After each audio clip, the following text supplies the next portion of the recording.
એક સાધુએ મને બહુ સરસ વાત કરી હતી મને કે ભાઈ ભગવાનને એકવાર વિચાર આવ્યો તો કે હું ઘરે ઘરે નહીં પહોંચી શકું, પછી એને માનું સર્જન કર્યું અને મને તમને એમ કીધું મને પગે લાગવાની ભગવાન की ઈચ્છા થાય તો તમારી જનેતાને પગે લાગી લેજો. એટલે મને પગે લાગ્યા બરોબર જ.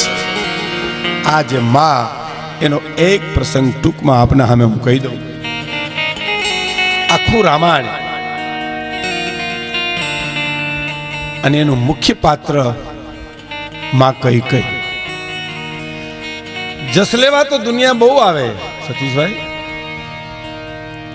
એક માણસ સારું કામ કરે તો 10 જણા મારા જેવા પૂગી જાય કે આમ જ કરવાનું હતું. હું તને કાલ કહેતો તો તું તો બીજું કહેતો હતો. આ તો માન પાહેરું પડ્યું. અટાણે આવ્યો જસ લેવા, હે સલાહ દેવાય બહુ આવે. પણ આપણા દેશની સંસ્કૃતિ એવી છે કે બાપુ સુખ વેચવા જાવ ને તો હામો લે તો લે ન કે નો લે, પણ દુઃખ તો ઘીરે લેવા આવે. એ આ ભારતની સંસ્કૃતિ છે. હાથ બહુના વેરને એક બાજુ મૂકી અને દુઃખ લેવા આવે. આ દેશના દાખલાનો એક નાનકડો દાખલો હું તમને કહી દઉં કે ડુંગરની ગિરિમાલની માલિપા જોગીદાસ ખુમારને ખબર પડી કે ભાવનગર મહારાજના કુંવરનું અવસાન થયું. શબ્દ સાંભળી એ માણસ છીપર ઉપરથી ઊભો થઈ ગયો શેરનાથ બાપુ, અને ધીરે ધીરે ધીરે ડગલા માંડતો હાદા ખુમાર. બાપો એવો સાહેબ બેટો બાપ થણે જો ચીલે ચાલે નહીં તો એને ધનની કામ ધણી ભરવું લાગે વેરડા. બેટો બાપ થણે જો ચીલે ચાલે. મેં પૂછ્યું બાપુને એક દી વાત કરી હતી કે હાદા ખુમાણ જોગીદાસ ખુમારના પિતાજી, એનો મારે આમ પ્રસંગ તો માં કઈ નો કહેવો પણ હું ટૂંકમાં જ આપણે કહી દઉં. નિમી 11 ને દી યુવાનો આવી અને હાદા ખુમાણને એમ કીધું કે આજે બાપુ નીમ લેવું છે ને પેલા તમારે લેવાનું છે. તો બાપા હું ગરડો માણા, હું હવે વૃદ્ધ થઈ ગયો, મારાથી નીમ લેવાય નહીં હો. હું સવારે લઉં તો બપોરે નો થાય મારાથી.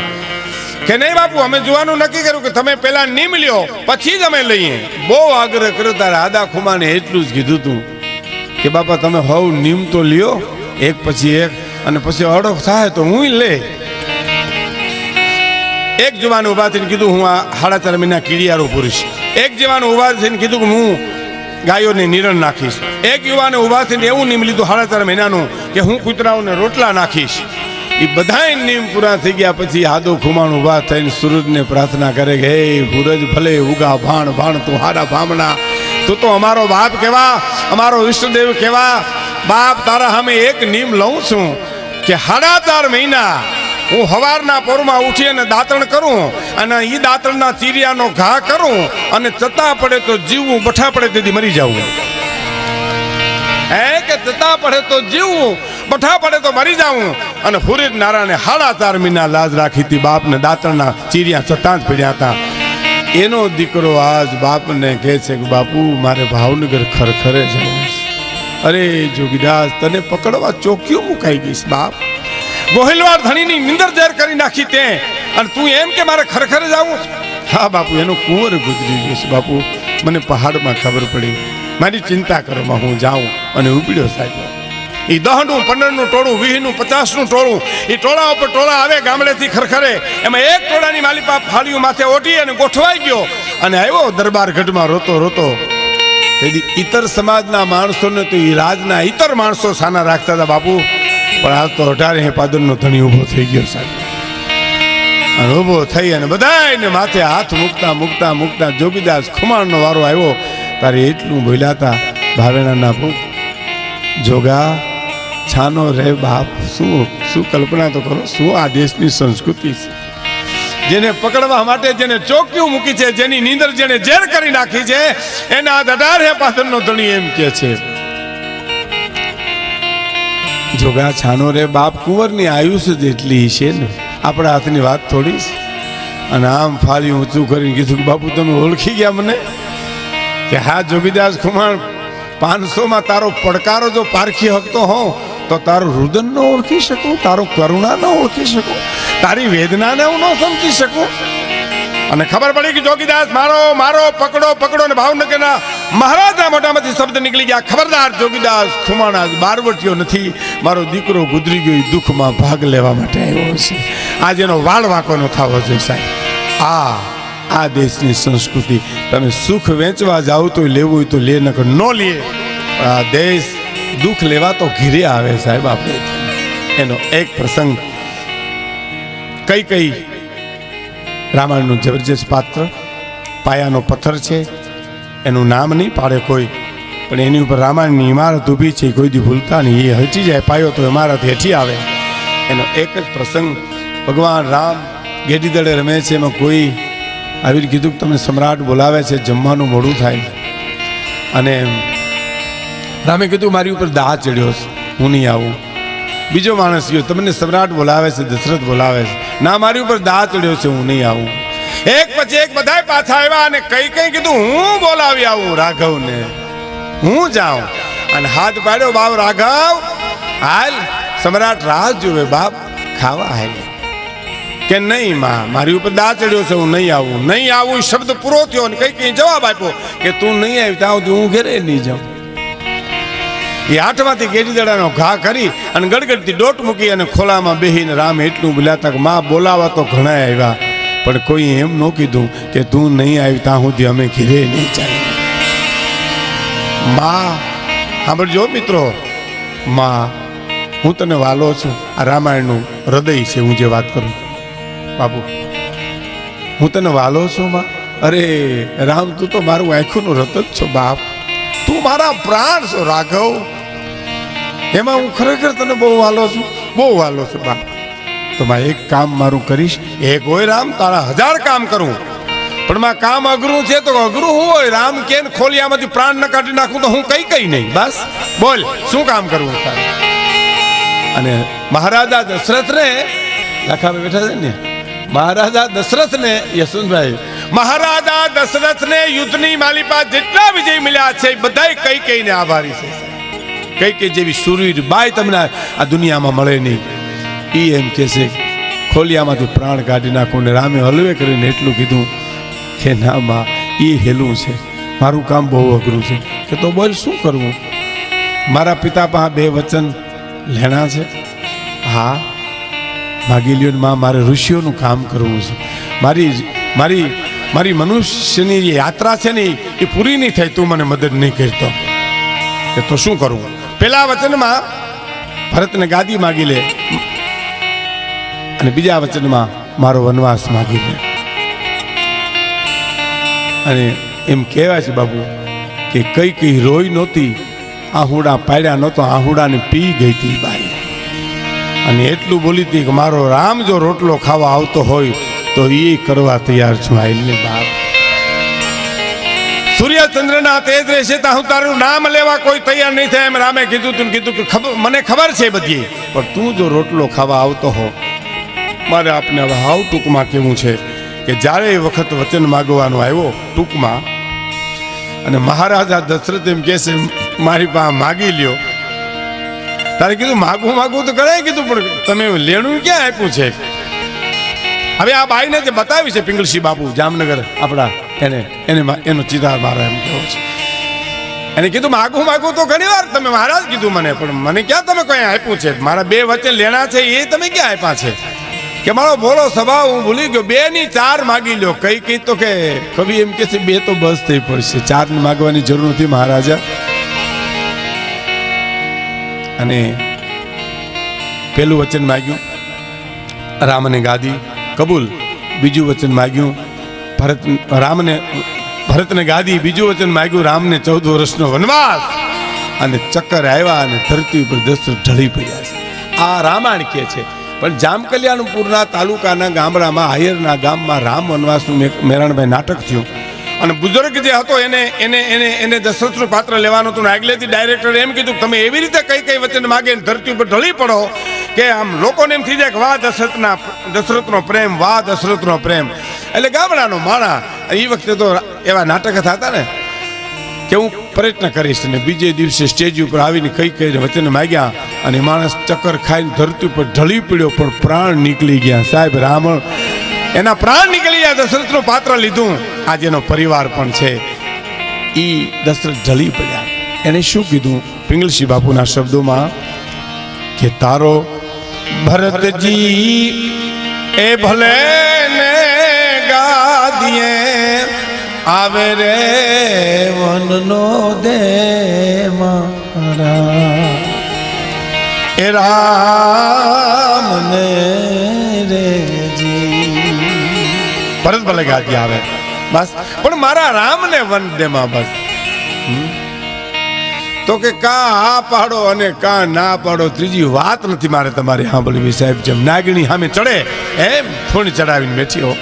કેટલી કઠણ થઈ છે, મોરારી બાપુ બોલ્યા હતા એકવાર, કેટલી બાઈ કઠણ થઈ છે સાહેબ રામના કામ કરવા માટે. પછી બે ડારા બતાવ્યા છે, બે ડારા. હો, એક શક્તિ બતાવી છે દશરથે અને બીજી કરુણા બતાવી. શક્તિમાં શું બતાવ્યું, એને શું કીધું કે અયોધ્યા બીજું તારું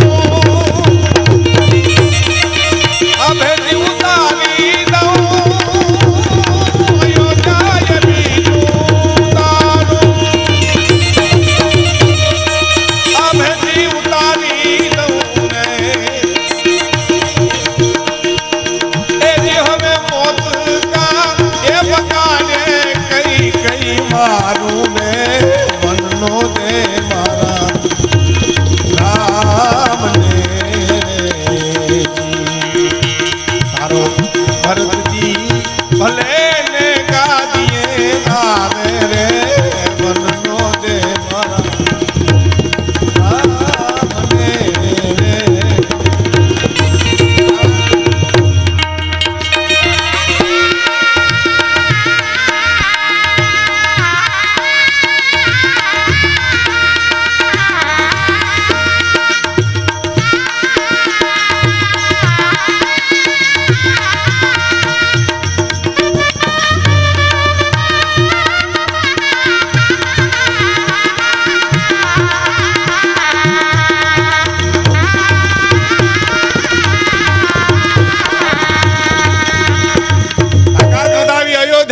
તારું આબેથી ઉતારું, છટકી બતાવી ને ઊંચા કરીને ધમકી આપી એમ કહો તો કહેવાય.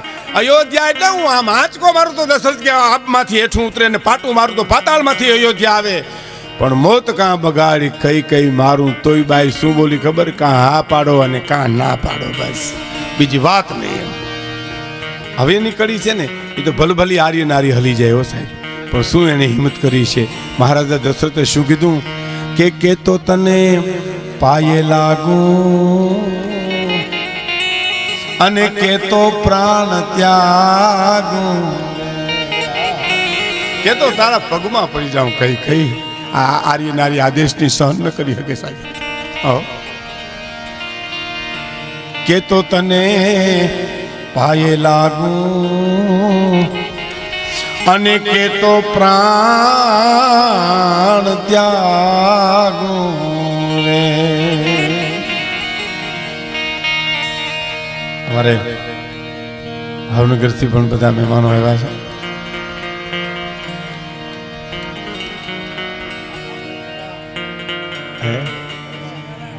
હા હા હા બરાબર છે. જી જી હા રાઈટ રાઈટ. કે તો તને પાયે લાગુ અને કે તો પ્રાણ ત્યાગું રે, અને કે તો ભિખારી બનીને હું ભિક્ષા માગું પણ વનનો દે મારા એ રામ ને રે.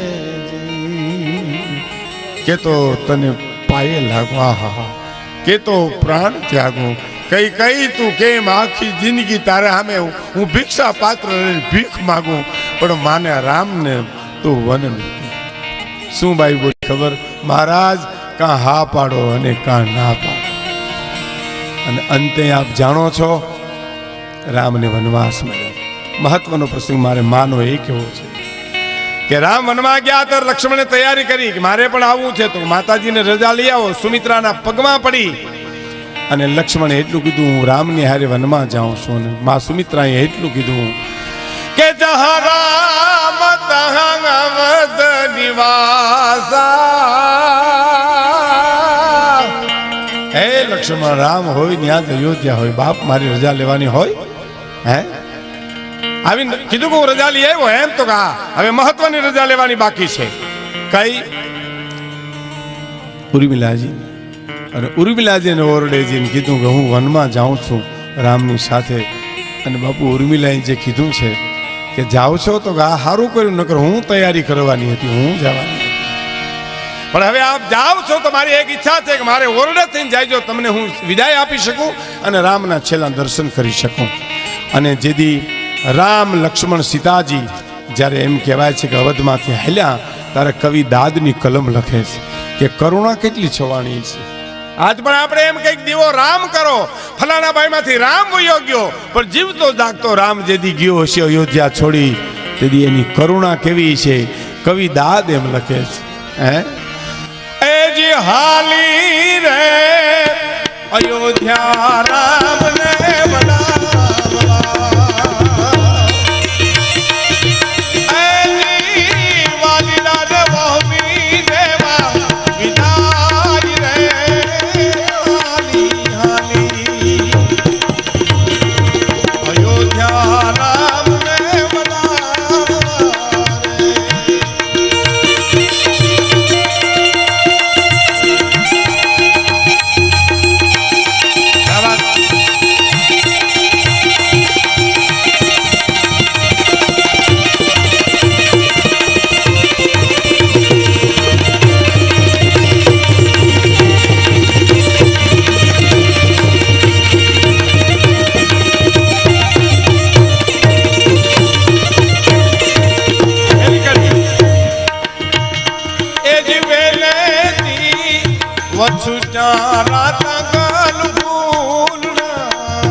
જો બાપુ બે જ કડી મારે કેવી છે.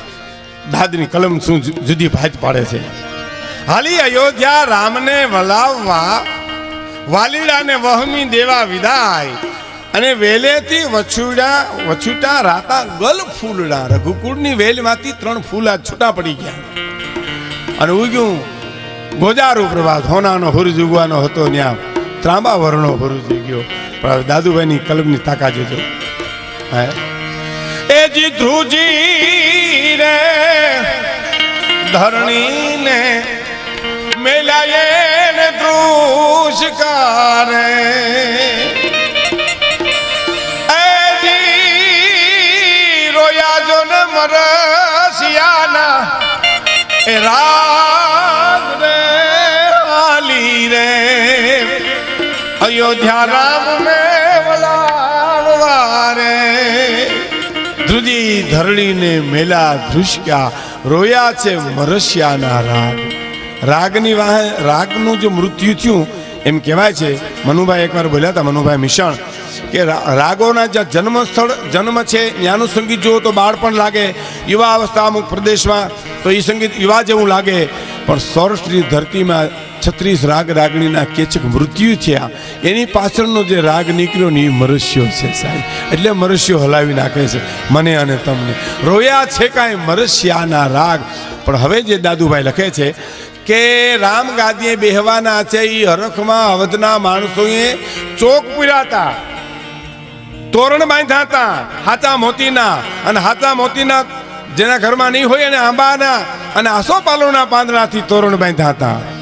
પણ ખબર પડી વાયુ વેગે કે રામ તો વનમાં વયા ગયા. દાદુભાઈ લખે એ જી તોડલે ઢાંકેલા તોરણ ત્રૂટિયા રે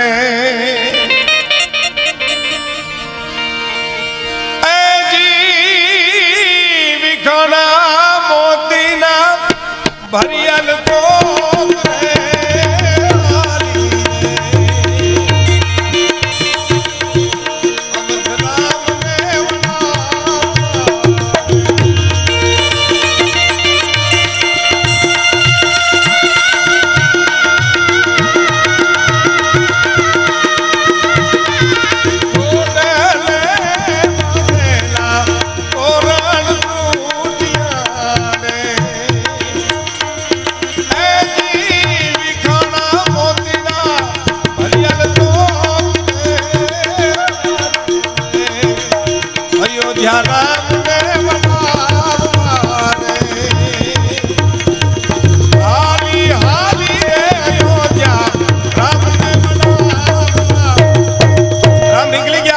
કરુણા છવાઈ ગઈ. મારે જે પ્રસંગ કેવો છે 5 મિનિટમાં કહી દઉં કે રામ 14 વર્ષનો વનવાસ પૂરો કરીને જ્યારે અવધમાં પધાર્યા તારે જન્મ રંક જનુ પારસ પાવા અંધહી લોચન લાભ સુહાવા. વનમાં રાક્ષસોને સંહાર કર્યો. પણ મારે મહત્વની વાત હવે આપને જે કહેવી છે કે રામ વનમાં વયા ગયા પછી મોસાળમાં જે ભરતજી આવ્યા અને ભરતને જે કરુણાની ખબર પડી. વચ્ચે એક વાત કરી દઉં. રામ વિદાય વખતે કૌશલ્યાજીને મળવા ગયા ને ત્યારે માતાજીની આંખમાં આંસુ ભાળી રામે પૂછ્યું હતું એમાં કે તમે રુદન શું કામ કરો છો વનમાં જાઓ એમાં તો તમારે હસવું જોઈએ ને કારણ કે મેં તો મારા પિતાનું વચન શિરોમાન્ય કર્યું છે. મેં જો વચનને ઠોકર મારી હોત ને તો તમે રોઈને એમ કહી શકત કે તે તારા બાપનું મોત બગાડ્યું. પણ માં હું તો વચનને લઈને જાઉં અને તમે રોવો છો કે રામ તું વનમાં જ્યાંનું રોવું નથી કૌશલ્યા કે પણ તું વનમાં ગયા પછી મોહાળમાંથી જે ભરત આવશે અને એને જે વેદના થાય એનું રોણું મને અટાણેથી શરૂ થઈ ગયું છે. આ તમે જોઈજો આમ વાં કઈ અહીંયા કૌશલ્યા એક ભરતની ચિંતા કરે છે એક રામનું કામ કરે છે. આ દેશની આર્ય નારી જોઈજો સાહેબ શક્તિ જોઈજો. પછી ભરત બહુ બોલ્યા છે રામાયણમાં બહુ બોલ્યા છે. એનો એક જ શબ્દ કહીને મારે વાતને પૂરી કરવી છે. ઘણું બોલ્યા મા તારા પેટમાં હતું તું મરી કેમ ન ગઈ. મા તે મારા બાપનું મોત બગાડ્યું. મા હવે હું તને આજથી મા નહીં કહું. ઈ મા નહીં કહું શબ્દ પૂરો થયો ને અને કહીને એમ થયું હાય હાય રાખ થઈ ગઈ ભાઈ સાહેબ. કઈનું બધું લૂંટાઈ ગયું એમ રાખ થઈ ગઈ. હું મા નહીં કહું એટલું કહીને વયો ગયો. પછી બાપુ એકવાર બોલ્યા હતા મોરારી બાપુ કે આપણે એમ કલ્પના થાય કે કેમ બેઠી છે એ 14 વર્ષ કેમ કાઢ્યા છે કકલાટની માલિપા. ખબર તો વિચાર તો કરો તમે. એની વચ્ચે જેને હોનાર સર્જી છે એની વચ્ચે ને 14 વર્ષના ગાળા. પણ મને એમ બાપુ કે લાગે છે કે કદાચ અવધના એક રાજના ઓરડાના ખૂણામાં નખથી ધરતી ખોતરતી જીવતી છે નીચા નેણ ઢાળીને. અને 14 વર્ષનો વનવાસ પૂરો થયો ત્યાં સુધીની તપસ્યા. બાઈ બહુ સુરવીર હતી સાહેબ. ભાઈએ જે વાત કરીને કે હનુમાનજી જ્યારે ઔષધિ લઈને આવતા હતા અને ફણા વિનાનું બાણ ભરતજી માર્યું અને હનુમાનજી હેઠા આવ્યા અને કોલાહલ મચી ગયો કે લક્ષ્મણને મૂર્છા આવી ગઈ છે મોડું થાય ભરત તમે ભૂલ કરી છે. અને કઈ જ્યાં બેઠી હતી ત્યાંથી આવીને એમ કીધું કે કોણ એમ કે છે કે લક્ષ્મણ બેઠો નહીં થાય. હે ચિંતા કરો માં હું કઈ છું. અહીંથી એક બાણ છોડું અને લંકાની કાંકરી જો રહેવા દઉં તો હું કઈ નહીં. હે ચિંતા કરો માં લક્ષ્મણ. અને મહાપુરુષો તો એમ કે છે કે એ બાણ જે છોડ્યું ને એ 31મું બાણ હતું ને જે રામે રાવણને માર્યો એ તો કઈનું છોડેલું ભાથામાં પોતે રાખ્યું હતું રામે. અને એમ કીધું તું જ્યારે 31મું બાણ છોડતી વખતે આભા મંડળની મારી પર ચક્કર મીનું ચકરાવે ચડ્યું તો એ રામને એમ બોલવું પડ્યું છે કે બાપુ કે હે માં હવે રાવણને મારવાનો જસ તો મને લેવા દે એટલું તો કહે એમ. ઈ બાણ પાથામાં વયું ગયું. ઈ 31મું બાણ માર્યું અને રાવણ મર્યો છે. ઈ આજ બાઈ ધરતી ખોતરતી બેઠી છે. રામ બધાઈને મળ્યા છે એવો ભાસ થયો. ઓરડાની માલિપા જઈ અને માને પગે પડ્યા. તારે કઈ જે વર્ષો પહેલા એટલે કે રામ નાના હતા અને વચન આપ્યું કે હું માગી લઈશ વચન તારા કાર્ય સિદ્ધ કરવા માટે. તેથી આહુડા પી ગઈ હતી એ બધા આહુડા આજે આંખમાંથી છલકાણા છે સાહેબ. રામના ચરણો ભીજાઈ ગયા.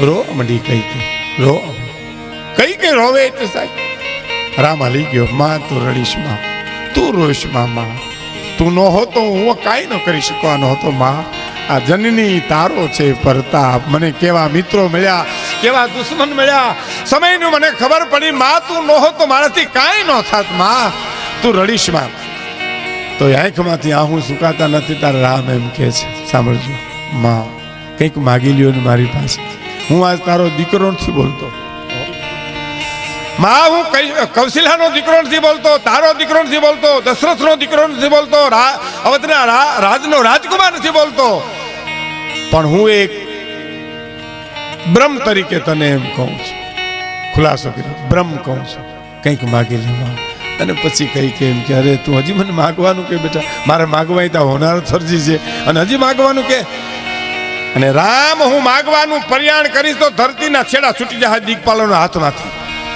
હું માગવાનું પ્રયાણ કરીશ તો ધરતી રાહદાર જશે કે ભલે માં આપ જમીનના કણા ભેળા થઈ ગયા હું રાઘવ કહું છું હું બ્રહ્મ કહું છું માગી લે સાંભળજો મિત્રો તારે કઈ એટલું બોલે છે કે તું બહુ મને કહેતો હો માગવાનું તો રાઘવ તને હું ક્યાંય કામ આવી હોઉં મેં તારું કાંઈ પણ કામ કર્યું હોય તને જો કેમ થતું હોય કે મારે મારી માને કંઈક દેવું છે તો ભરતને બોલાવીને કે મને માં કે બસ મને હું તને માં નહીં કહું એટલું કહીને વયો ગયો તેદીનો મારો જીવ મૂંઝાય છે રાઘવ મારો જીવ મૂંઝાય છે એને કહે મને માં એટલે છેલ્લી બે કડી તમે જયપુરના શિલ્પીકારને કહો તો કદાચ હનુમાનજીની રાઘવની ખોડિયારની મૂર્તિ કરી દે ત્રિભુવન ભીમજીને તમે કોઈ પણ હીરો સોનું આપો તો ને એની કેરેટ નક્કી કરી દે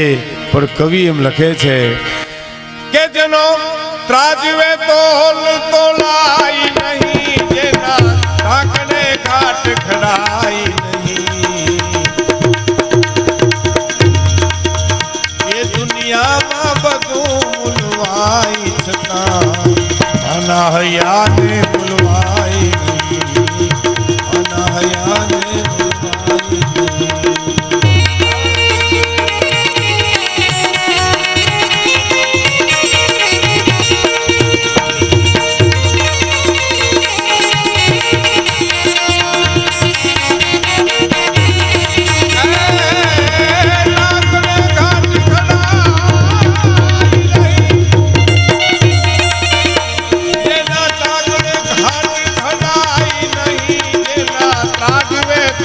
તોલાઈ નહીં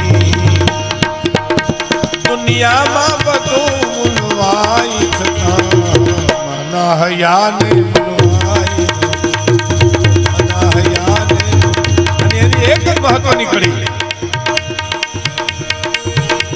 એના પતિ હારે મરી જાવું હતું તેમ છતાંય જીવવું પડતું